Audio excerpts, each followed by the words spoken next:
If you are following along with us in the His Word devotional book this past week, the assignment was to read Matthew chapters 11 through 15. I want to mention that we have some more books on order. If you would like to purchase a hard copy of one of these books, we ordered 100 and we quickly sold those out. So we've ordered, I think, 2 more boxes, and so they should be in this coming week, and we'll have those for you to pick up. I know some of you have already signed a list saying you wanted one of those, and you'll get those first, and then we'll sell to anyone else who would like those. I will also say, it's been brought to my attention, and I knew this, and I might have mentioned it once before, that you can go to the Jenkins Institute website. Just Google Jenkins Institute and look on their tabs and find the store, and you can buy an online version of this and download it straight to your digital device for $5 as well. Some of you maybe would prefer to do that, and so both of those are available to you.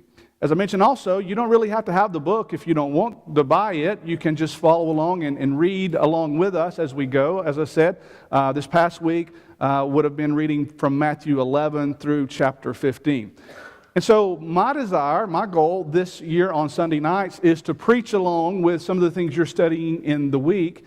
And of course, the challenge to me, the quandary I have, is trying to pick out a sermon topic from 5 whole chapters.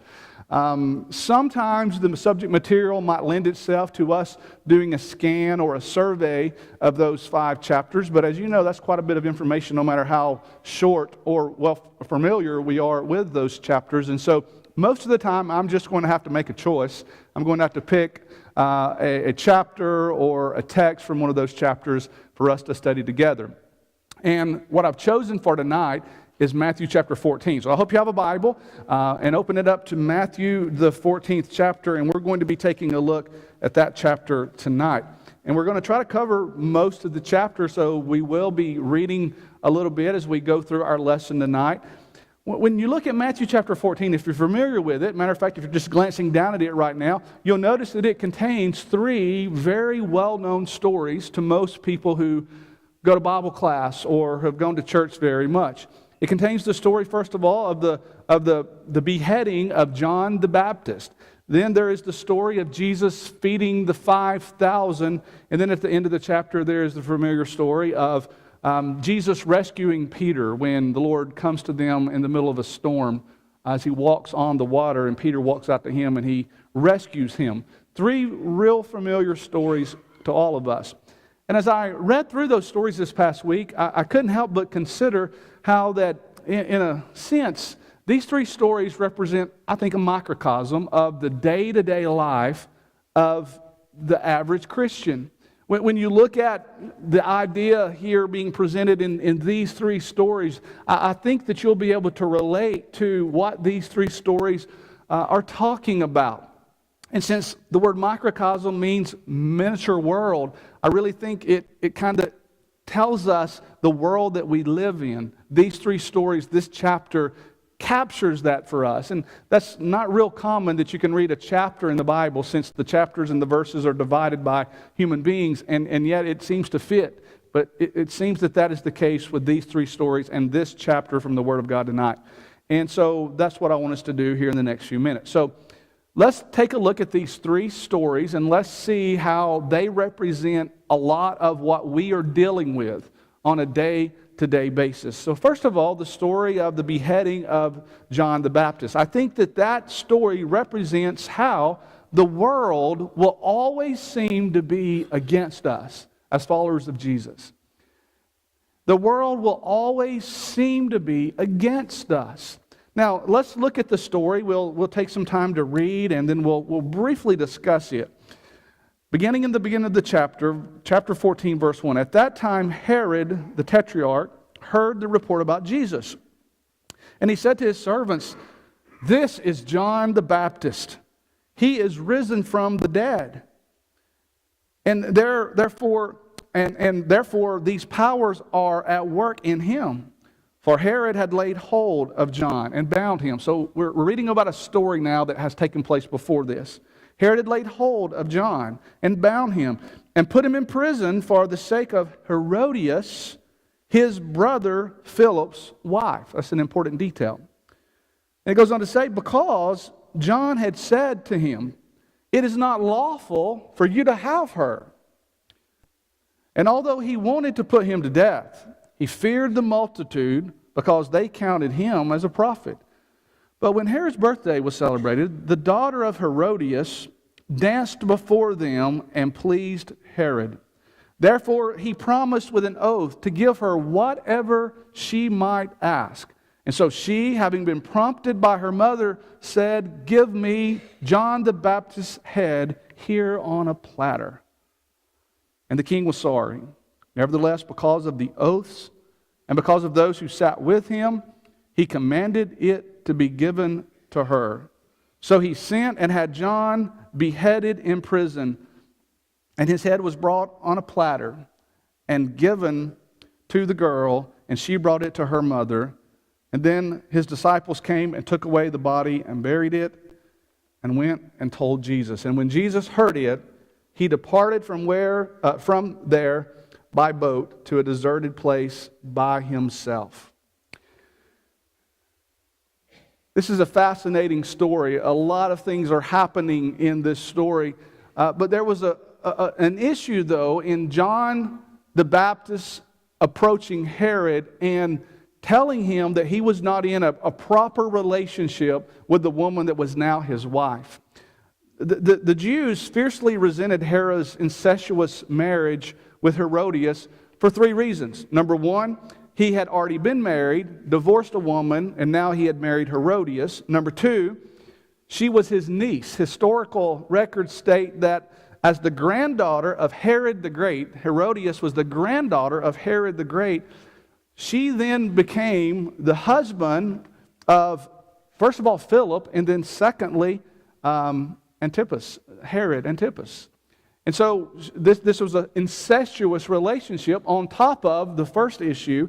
And then the third thing, of course, is she didn't belong to him because she was his brother's wife.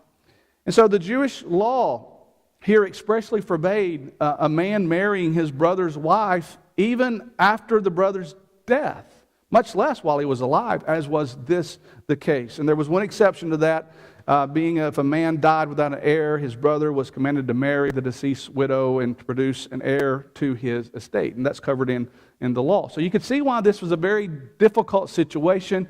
You can see why John challenged Herod about his life and said, "This is not lawful." And as a result, Herod was put into position to where he wanted to do something about it. He would have liked to have killed him, but he feared the people because the people considered John a prophet, and rightly so.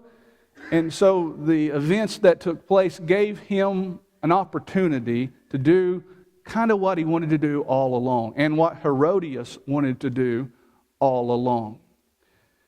And of course, the news finally comes back to Jesus. And I'd just like for you to pause for just a moment when you think about this story. And I'd like for you to think about how Jesus must have felt when the disciples came, verse 12, took away the body and buried it, and went and told Jesus. There are times when we'd like to be able to interview Jesus and say, you know, at this moment in time, exactly how did you feel about things? This is one of those times I would have loved to known what Jesus was thinking. And we'll never know. It's only speculation. But you've just got to wonder, though, at this moment in time, if this was not just confirmation to Jesus that the world really was against him. And because we are his followers, it is a reminder to us that the world is always going to be against us. That is the way it is going to seem. It's going to seem like the world is always against us. And I would remind you of a couple of passages that confirm this. 1 John 3 and verse 13 says, "Do not marvel, my brethren, if the world hates you." And then Jesus said in John 15 and verse 18, "If the world hates you, you know that it hated me before it hated you." And so we're in this together as Christians. Since most of us here tonight are Christians, we're in this together as Christians. And so as we live our lives day to day, we look around and we see what's happening in this world, and it kind of is a reflection, to most of us that this world just isn't meant for us. This world is not necessarily made for us. It's a reminder this world is not our home. It's a reminder that it seems like, for the most part, things in this world, people in this world, the powers in this world are working against us. And yet, it was the same for them in those days. People who've always tried to do the right thing have always been up against the majority. And so it's a point, it's a moment for us just to rally together and to say, we're in this together, but more importantly, we're in this with God. A small microcosm, a miniature world, I think is seen in this story to remind us of that point. But as we continue to move through this chapter, though, we go on to the next story. And the next story is one that's very, very familiar to us. And that is when Jesus feeds 5,000 people. And I would remind you that it seems like the story that brings to light something that's meaningful to us is that God allows opportunities for us to serve Him. This story reminds us that God allows opportunities for us to serve Him in this life. Now you say, well, where do you get that from? Well, let's read some of the story, and let's bring in a fact or two from another account over in John. So let's start reading about verse 14 now. When Jesus went out, He saw a great multitude, and He was moved with compassion because... And He healed their sick. He was moved with compassion for them, and He healed their sick. And when it was evening, His disciples came to Him, saying, "This is a deserted place. Send the multitudes away, that they may go into the villages and buy themselves food." But Jesus said to them, "They do not need to go away. You give them something to eat." And they said to Him, "We only have 5 loaves and 2 fish." And He said, "Bring them here to me." Now, some of the details that perhaps we're familiar with from John, the 6th chapter, aren't included in this particular account in Matthew. In John's account, in John chapter 6, remember Jesus tested Philip, and He actually asked him about buying bread for the multitude. And you remember what Philip said? Philip said, well, you know, if we did that, it'd be like 200 denarii. And of course, a denarii was an average day's wage. So what Philip was basically saying, Lord, what you're asking us to do is virtually impossible. You're asking us to take the equivalent of about 2/3 worth of a man's average salary for the year, and to go buy enough food, go buy enough bread and food to feed this multitude of 5,000 people. This is just, we don't have the money to do that. It's impossible for us to do. I mean, you know what it's like to take your whole family out to a restaurant. Imagine taking out an extra family and 5,000 people. You get the point. And so Philip responded like a lot of us would. He looked at the numbers and he said, it's not possible. And what's also not included here, and this is really the point I want to make, in John's account, it says that there was Andrew, who was Simon Peter's brother, and Andrew is always seen in the gospel accounts as bringing someone to Jesus. It's always the case. Every time you read about Andrew, he's bringing someone to Jesus. He first brings Peter to Jesus in John chapter 1. Then on this occasion in John 6, as John tells it, he brings this little boy to Jesus. And then later he's going to bring some seeking Greeks to Jesus. He's always bringing people to Jesus. Andrew's a great example of someone that we should follow in our lives. And so on this occasion, he is the one who brings this little boy to Jesus. And so they say, see, we've got 5 loaves and 2 fish. So Jesus said, bring them here to me. And then it says in verse 19 of Matthew chapter 14 that He commanded the multitudes to sit down on the grass, and He took the 5 loaves and the 2 fish, looking up to heaven, He blessed and broke and gave the loaves to the disciples, and the disciples gave to the multitudes. So they all ate and were filled. And they took up 12 baskets full of the fragments that remained. I think that's probably an appropriate place to stop just to say that Jesus provided for these 5,000, and then there was an abundance. There was plenty left over. But this whole story, though, is based upon the fact that there was this little boy that John tells us about that God allowed for him to meet an opportunity. And so I want to ask you to think about how you can relate to this little boy. I want to ask you to think about how you have opportunities probably every day as you live your life to rise to some occasion to do something. I doubt this little boy ever in his wildest imagination, as he packed those 5 pieces of bread and those 2 fish, I imagine he never dreamed how God was going to use him that day to do something that people in today's time would be talking about. He just he was presented with this opportunity, and he took advantage of it, and he served the Lord through it. I think that this is a message for all of us to look around, to pay attention, to see what is there each and every day, what is available. And so I would ask you, how are you allowing God to use you? How are you allowing God to use you to help others, to serve others, or maybe even to save others? That is a powerful lesson, in that there are opportunities that God allows for us to be used in great ways. It may seem like a common thing. It may seem like a little thing. But I can guarantee you, to the person that you're serving and helping, it is not. And then there's a final story in this chapter, in Matthew chapter 14, and it's one that we're very familiar with as well. It's when there's a storm, and the 12 are out in a boat in the middle of the sea. Let's just see what happens. We'll pick up at verse 22. Immediately Jesus made his disciples get into the boat and go before him to the other side, while he sent the multitudes away. And when he had sent the multitudes away, he went up on the mountain by himself to pray. And now when evening came, he was alone there. But the boat was now in the middle of the sea. This is the Sea of Galilee. And if it was in the middle of the Sea of Galilee, more than likely it had been about 3 miles in any direction if they were out in the middle of the Sea of Galilee. And that's a long ways when you're in the middle of a body of water, especially when a storm arises. And that is what is taking place here. It says, the boat was now in the middle of the sea, verse 24, tossed by the waves, for the wind was contrary. Now in the 4th watch of the night, this is deep, deep into the night, Jesus went to them walking on the sea. And when the disciples saw him walking on the sea, they were troubled, saying, "It is a ghost."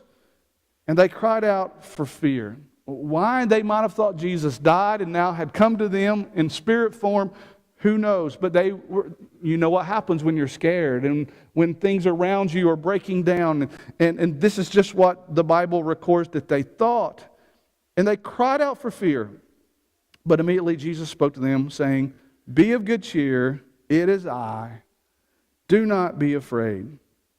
Now, I'll stop right there and just say that some believe that this storm was not just something that just happened. Some believe that this was the workings of Satan, that he was doing his very best to cripple the Lord's ministry. And how better to do that than to perhaps drown these 12 apostles that were in this boat. But whatever the case, the storm is real. The storm is raging. It is happening. And here is, again, a story from long ago that just speaks to us today, and it's a reminder that in this world where everything seems to be against us, and when everything seems to be crumbling and breaking down in our world, and it looks like it's not going in our favor, Jesus always is coming to our rescue. Jesus is always wanting to help us. And ultimately, he's wanting to save us. And so it would seem appropriate if indeed Satan did cause this storm for the Lord to walk out on those raging waters and to rescue those 12 men in that boat. And that's what He's done for each and every one of us. If we have come to Him, and He is our Lord and He is our Savior. He has saved us. He has rescued us. But there's a little bit more to the story, though. Let's notice real quickly. After the Lord said, don't be afraid, it's me. Verse 28 says, and Peter answered Him. And he said, Lord, if it is you, command me to come to you on the water. And so the Lord said, come.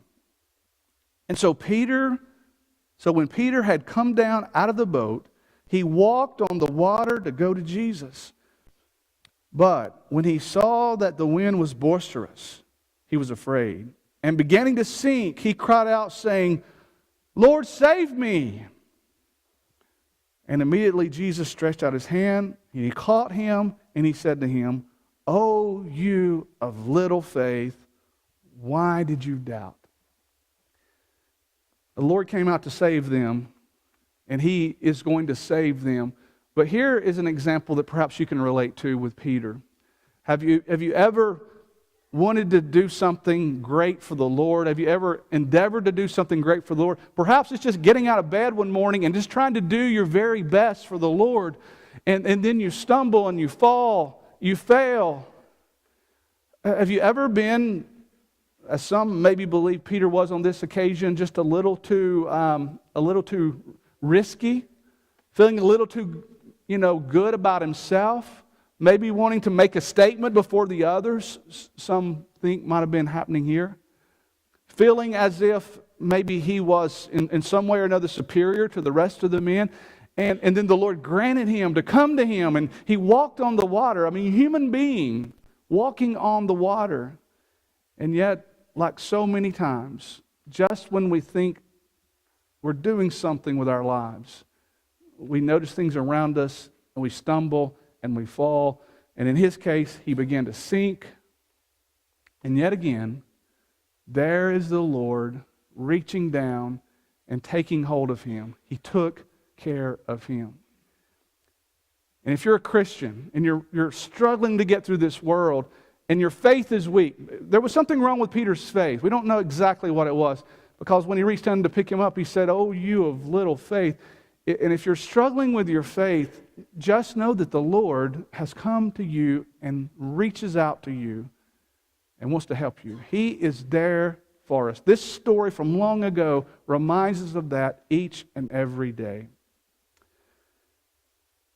And so as we think about this chapter, as we think about Matthew chapter 14, I want to ask you, can you see yourself anywhere in this chapter? Can you see yourself in this chapter in that you sometimes feel this world's against you? It's a hard place to live. It's difficult. That's one of the reasons we come together and we worship and we fellowship and we build each other up. Or maybe as you look in this chapter, do you ever see yourself taking advantage of some of the opportunities that the Lord gives you to serve Him, to do something? It might seem like such a small thing, giving a cup of cold water to someone who's thirsty, whatever it might be. Are you taking advantage of those opportunities to serve the Lord like that little boy did on that occasion? And then ultimately, as you're trying to live and do your very best, especially if you are a Christian, do you understand that God is there for you? He wants to encourage you. Even if your faith is weak, He's there reaching out to assist you and to help you. And by all means, I'd like to remind anyone here tonight, if you are sinking in the waters of sin, the Lord has come to your rescue. He reaches for you, and He alone is the only one who can save you if you will just submit to Him. Through your faith and response to the gospel's plan for your life, you can be baptized and you can become a servant of God's today. And He will hold on to you, and you can hold on to Him. If we can assist you with any of your needs, as we end this lesson, we're going to sing a song. Come right now as we stand and sing.